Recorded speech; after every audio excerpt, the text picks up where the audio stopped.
this will also, my age will show with this as well, because some of the things on here will already have been possible for multiple years. But let's see the things that I thought should be added to the game in like 2017 or something. Extra ways of earning mezzo that scale properly. I guess we have bossing. We have boss crystals, right? We've had those for a few years. They added that. Rewarding playing together to balance it with solo. Well, they gave us individual maps, so so that's a no. But we have the dungeon coming in Korea later this month, so, and I heard that that's going to give fragments. And I don't know if you're going to have to do that solo or with a party. But we have Monster Park Extreme, so they added a few things here and there. But I was looking for more options, to be honest. Slow down early progression to increase the value learning game system exposure. So they're definitely not that. They're speeding it up even more and just adding up to how high the level can go instead. But they are changing. Is it already now? But they said in Korea they were going to change how they are giving people the information in terms of star forcing, potentialing, how all of that works, transfer hammering, how all of those systems work in a different way in like not in tutorial, but like to make it not so that people can just like skip it all and then have no idea how it all works. They said that they were going to work on this though. But yeah, they're clearly not doing like a level crunch ever. I don't think so. Increasing meta options a little bit because they added the Dawn set stuff, right? Mezzo burning on maps, we still don't have that, but maybe we don't need that because of how much money we get from crystals. We'll see how they do with the second season of flexible mezzo prices for crystals in mezzo values for crystals in Korea right now. More mezzo for higher level monsters comparatively. Kind of, right? Because they're added a lot of higher level areas, so the money from that, if you can keep one-shotting, will go up quite a bit. But I guess instead they added more value in terms of the fragments, but then they didn't add more value in terms of the familiars for GMS, so that's separate. Remove multiple bags dropped by Malaysia monsters. They removed that, and the whole area. PQ raid bosses with daily mezzo cap. So maybe with fragments instead, but so they're looking at PQ and raid bosses a little bit. Okay. PQs with mezzo symbol gain make PQs great again, part of meta like Ursus. Not quite there. I hope they add more bosses like Ursus. And then give people or add like a Chaos Ursus or something like that, right? Or the problem is they probably have to share dailies with Ursus so that you have to choose which one you do, because otherwise it'll be like another daily for you to do or another weekly for you to do to add on your plate, and then it'll become too much. But something like a Chaos Ursus where you can actually use 5th job or 6th job skills, with way more HP, that would be interesting. Chibiyoshi, Merry Christmas, thank you for the 2 months. Welcome back. Allow multiple shards. Oh, allow Nodestone to craft multiple shards at once. Oh my god, when I wrote this down, you had to craft every single Nodestone with 35 shards one at a time. See, most of you kids don't know how good you've got it now, and how bad, how featureless this game was back then. Yeah, so they did that, and what KMS did now was to allow you to open up and level up nodes at the same time as well with all of the nodes that you just opened. So you can like open hundreds of nodes at once as well. So they've gone a step beyond this. Good job. Party class set bonus. Basically what this was like if you had let's say you had a party, and if you had a bishop, kind of like right now with the Abyssal Expedition, if you had a bishop and a mechanic together or something, then you would get like a bonus to the party. Basically to look at like, okay, which classes are not really being played much, or which ones are a little bit underpowered now, and to fix that, basically give people a buff so that it would be more expedient, more beneficial for parties to take certain people with them that otherwise wouldn't see any play. Which, that's more like an extra balancing thing. If that's not necessary, that's probably better. That means that the classes themselves are more properly balanced. But so something like that we haven't seen yet. Server coin exchange action Action House. Auction House. Oh my god, typo. When this is probably never coming, and everyone always gets upset when they read this because they don't think about the possibilities, they only think about the downsides. But what I want for Reboot is not trade, but to be able to exchange coins for coins, and that's it. So people want to get Sweetwater accessories, but they hate the PQ, but they do like doing other PQs. They can just exchange the coins so that content that is going to be dead gets revived because their coins will get more value, and that the content that is alive and that everyone does will have more competitive prices because everyone is doing it. I think that could be a cool concept, of course, with protections in place and all of that. But in concept, I feel like there's something there that could be worked out. Level 60 boost node buff. So because we have one at 20 and 40, I was like, why don't we have one at level 60? I guess we do have 6 job now, so that's not as necessary anymore. But there is not a level 60, but a level 30 boost node buff now for the 6 jobs, right? There's a level 10, 20, and 30. So I guess in a way they did this. Level 275 Legion rank and buff. They still haven't done that. There's still like a Legion piece of a level 250 is still the same value as that of a level 300, which when you think about it is kind of wild. But I think they backed themselves into a corner with making those Legion pieces so big so quickly that they can't really go anywhere past that. Yeah. Add your Night Lord. I just did.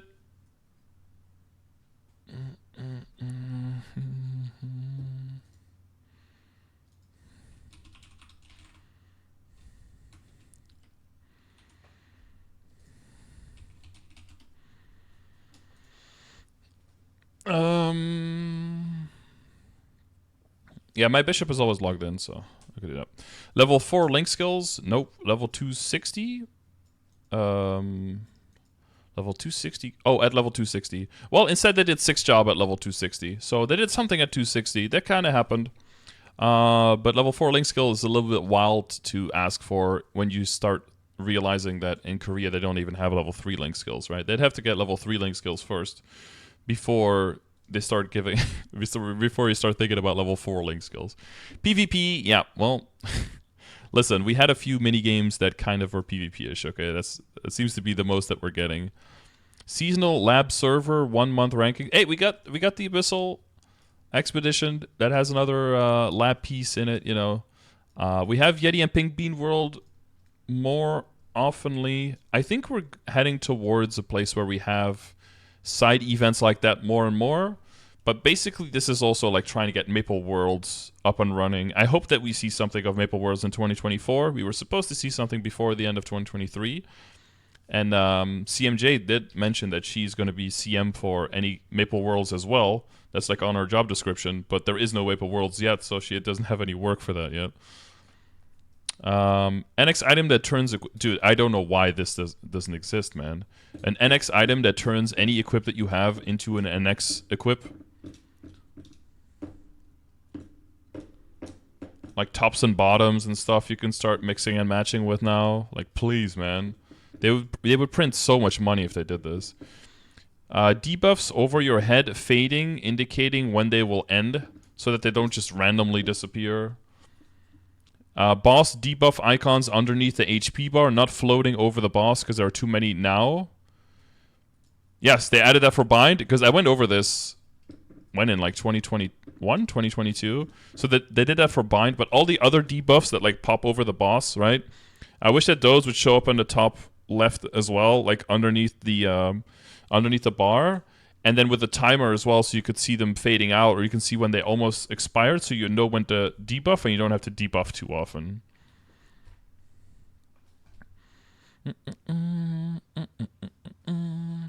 Let's see, what else do I have? Party HP bar, different utility. Door debuffs, lives for hard bosses, and more. Oh, yeah. So if you have this open... If you'd have more utility here, if you could see that someone had a door or someone had a shell on or something, or a shield, that information could be shown here as well. I guess they added whether someone has done enough damage to be able to get drops at the end of the boss fight. So they did something there. They added something. Equip, hyperstat, inner ability, matrix, preset, switches. Hey, it's coming. It's coming. Only what needed to wait like 6 years for this one, but it's coming. You could say I predicted the future. You could say I just was asking for the reasonable thing that we feel like we all should have had already 5-6 years ago. You know, whichever option you want to take there. Switching ring pendant with currently visible. Yeah, we don't have this one yet, but I guess we won't need it when this comes. But basically, what I thought would be cool is if you have this ring, right, and you double click, it always switches with that ring. But if you use middle mouse click to compare with another ring, and then you double click, I thought it would be cool that you switch with the ring that you're actively selecting and not with the first one, you know? But I guess if we get like full preset switches, then that's not really necessary anymore. What else? Numbers on cooldowns and buffs in seconds. Hey, we have that. EU channels on reboot server, close down EU reboot, open vanilla maple. Yeah, well, get me some of that copium, boys. That is never happening. But yeah, I thought it would be cool if instead of releasing EU reboot like open and separate and basically dooming it to failure from the beginning, that you would just have like a few channels on any reboot where you would add where the ping and because the servers for those channels would be in EU, so people could play there, you know, if NA is full, or if they're EU, they could prioritize those channels, but they would still just log in through the same thing. And if they wanted to play with more people, they could, and they probably wouldn't have too many people on those channels because there would be bad ping there for NA players. I guess they added an extra reboot that kind of falls under this, I guess, but not really.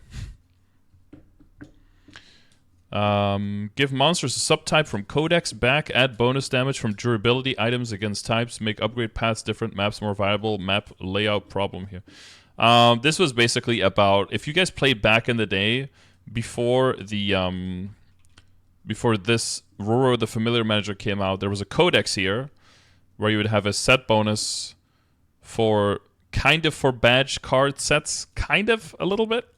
And then that before familiars basically did what they do now. You have one familiar with one bonus, and then the biggest bonus would come from the codex. But inside the codex, you could also gather the cards of monsters, and then you could click on them, and you could see all of the items that they could drop. And you could also see the type of monster that they were. And the durability items that were from the Dragon Rider PQ and such, and like Rex earrings, you know, there were some durability items that had bonus stats to certain monsters, and you can still see that in the smithing. If you go to, for example, the best in slot Katara before the Sweetwater Katara, which is... which one, chat? The Dragonic Dragon Katara, indeed, which is made by getting a Dragon Katara and then upgrading that to a Dragonic Dragon Katara. You can still see on the right side there, with a certain amount of diligence, you had the darkness effect chance, and then when attacking devil type enemies, deals 20% extra damage, and also gives 5% crit rate and 10% critical damage when you are a Blade Lord or a Blade Master. But it's that devil type thing. All of the monsters also have a subtype. They were like mammals, devils, demons, whatever the hell, yeah. So they all had some type. And I thought it would be cool if you look at some maps that are basically not played at all, if they have a certain type, monster type to them, if getting a different weapon or building your character slightly differently would actually give you enough extra damage in those maps so that you could train there and get good rates, but not everyone could.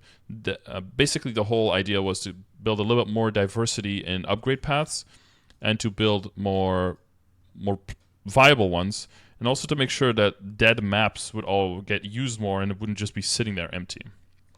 But you know, instead they added even more areas and more and more maps and more stuff and an even more rigid upgrade path, I guess. But they did do familiars and all that stuff, so that changed this a lot. Stack the same cash items in Cash Shop. I guess that's if you have the same equips or the Miracle Circulators, if you have 300 of them. I don't know why they're all separate. Cooldown skills in macros. That wasn't possible for the longest time, or like some toggles and stuff. They expanded the use of macros quite a bit. I don't think it's quite there where we want it to be, but arcane symbols trade for droplets, dailies, weekly, specifically for droplets. Yeah, they added them to the shop, right? So you can buy them for 50 mil. So to give you guys a big rundown, when Arcanes first came out, I would tell everyone to not go for Arcanes because it didn't make any sense for like 99% of the player base. Just go for high star Abzos. You'll be there stronger, faster, and easier, more easily. Then going for Arcanes just didn't make any sense because there were no boxes that dropped from the bosses. There were way fewer bosses that were arcane bosses that could even drop the weapons. If they dropped the weapons and you had like, a class that could have multiple weapons, it wouldn't even be the one that you wanted. Maybe you could get like a one-handed sword as a hero and be fucked, right?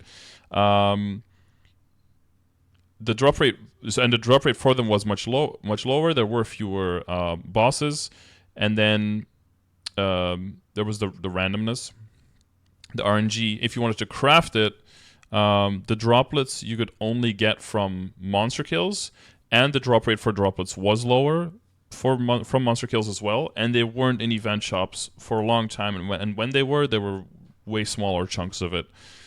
And then the coins, the amount of droplets per coin was also more expensive, and the amount of coins to exchange, for the armors at least, was also higher back in the day. So all of those things combined made going for Arcane way more expensive, take way longer, and make it way less worth it. So this is back when that was written, basically. Allow NPCing of node stones and droplets for a certain value.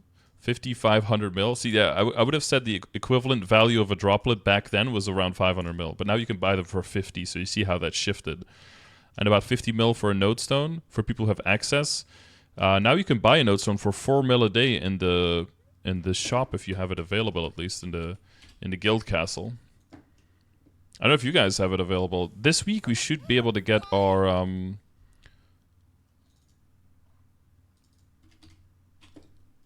third brooch. That should be close. How many days? 2 days, 14 hours. Easy. What's in the rune? Not much. Okay. Same-sex character marriage, like what the fuck? It's 2019, or just about character gender altogether. Okay, so this was something that I added 4 years ago. Almost 5 years ago. I'm pretty sure there's just some stuff in the game that's hard-coded in there that they just can't get rid of it. Like, but if you look at how characters dress themselves up and everything in Maple, gender on characters in the game just doesn't make any fucking sense. It has nothing to do with like Awoke or SBT or anything like that. It's like it just doesn't make any sense for the design. Plus for your income, like you're just gonna make more money if you let any character wear any outfit and can mix and match any outfit. You've probably seen a bunch of characters in this game anyway where you can't even tell if it's supposed to be a guy or a girl character, and that's because it doesn't really fucking matter, right? You're supposed to be able to dress your character up as whatever you want because it's your avatar. But yeah, they're blocking, like 0 characters can't even do Armoria PQ for the apples, like you're blocking characters from actual content by the limitations that those things set up. Plus, NX stuff is always a nightmare for zeros. Increase Star Force cost and percentage chance last standard deviation. Oh, they did. Well, not really the cost of the percent, but they implemented the... Okay, so since that I last checked this, they changed the no longer booming and dropping between 10 and 15, right? But then increasing the cost, but you don't have to star catch anymore.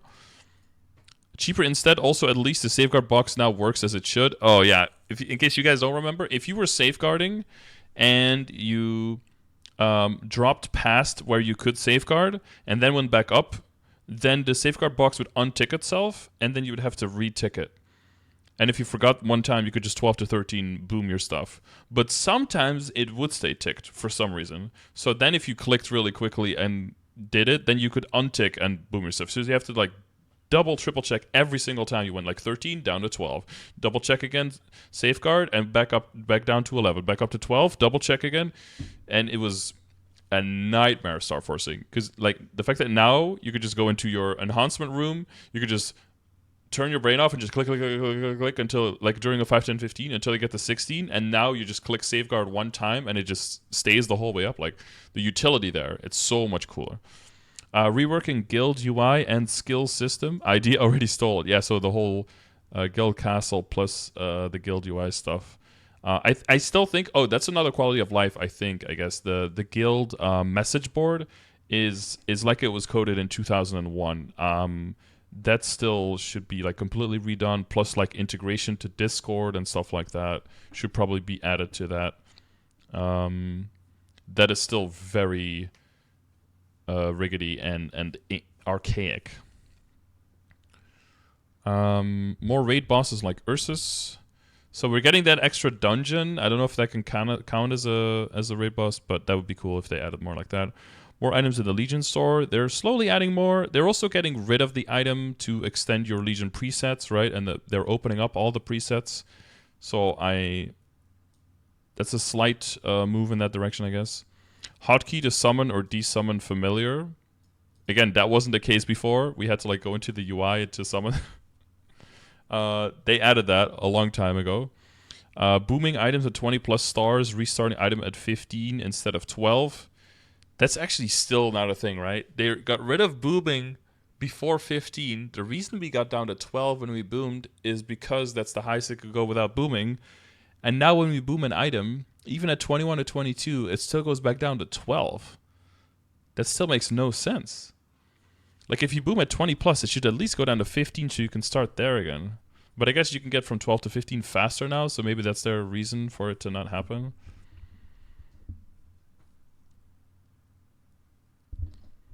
I don't know.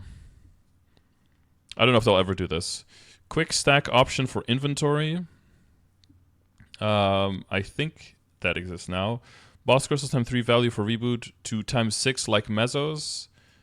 Yeah. Now we have times 5. Why do I do times 3 here and 5x here and there? So we almost got that.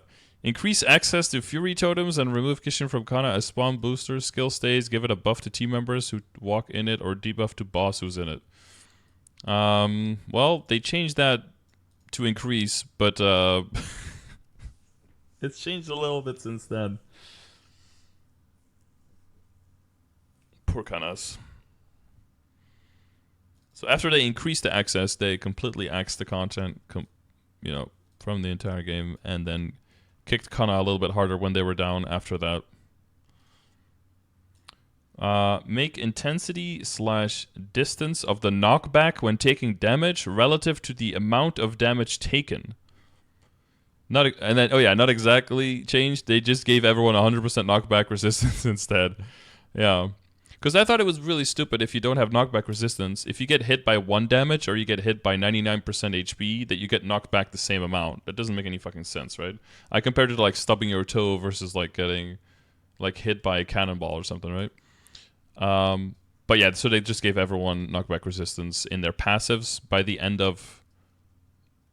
Is it second or third job? I think it's by the end of third job, right? Like before fourth job, everyone has 100% knockback resistance. Bros practice mode for stages. We still don't have that.